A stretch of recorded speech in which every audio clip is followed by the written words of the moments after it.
What's up guys, and welcome back to the channel. Today I think we're finally going to get the V6 MR2 back on the road. I got the axles back from the company and they modified them for me. The outer CVs were not the issue, it was the inner CV, specifically the casing. It was coming in contact or very close to the subframe, so they swapped these out for me. These new ones are thinner. I'm excited because the car may be back on the road today, but I'm also really nervous because if these don't end up fitting, like it's too close to the subframe still, don't necessarily know what I'm going to do because that's going to require a lot more work to make them fit. We're just gonna go ahead and hop right into it. I mean, I've done this a million times, but for those who have never, it is like a super simple process. I'll undo the tow arm. That's gonna allow me to swing this whole assembly out. That way I could slide the brakes off. I'll then take off the crash bolts, and from there, I'll be able to put the CV axle in. The clearance there is pretty close, but I think that should be enough room so it does not hit. Putting everything back together is just the reverse process. So we'll connect the coilover and the knuckle, put the brakes back on, and then snug down the tie rod and the CV axle nut.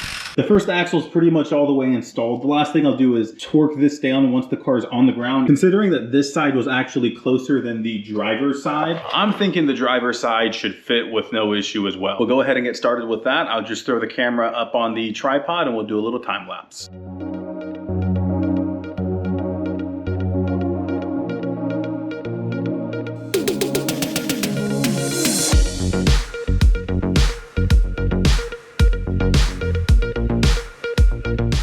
The driver's side axle also has more room, just like the passenger side. I will be honest, I'd prefer a little bit more, but I think it's gonna be okay. The last couple things left to do are fill up the transmission fluid and then get the alignment. After that, this car is gonna be ready to rip again. I'm not sure when I'm gonna take the car out next. There's kind of like two scenarios that could play out. Right now, I'm actually under contract on the property. If I get it, that's gonna give me all the space I need to do a lot of the automotive projects that I have in mind. As long as I'm under contract on the house, I really wanna be careful or just mindful of how I'm spending my money. So that means if things go good, I probably won't take this thing out for at least a month, maybe to like the end of August. If for whatever reason the house I'm under contract on falls through, I'm just gonna end up loading this thing on the trailer and hitting up the track. I recently had to switch where I was storing the cars at, and I gotta tell you, I'm feeling so good about the house that instead of putting this at a different storage location, I just brought it home because I'm really thinking that the house is gonna work out and I'll be able to immediately start on the swap on the white MR2. I mean, yes, that does mean that I won't track this car until, you know, the end of August, but honestly, that's okay. This thing's not going anywhere. And with that, I don't got anything else for this video. Thank you for watching, everyone,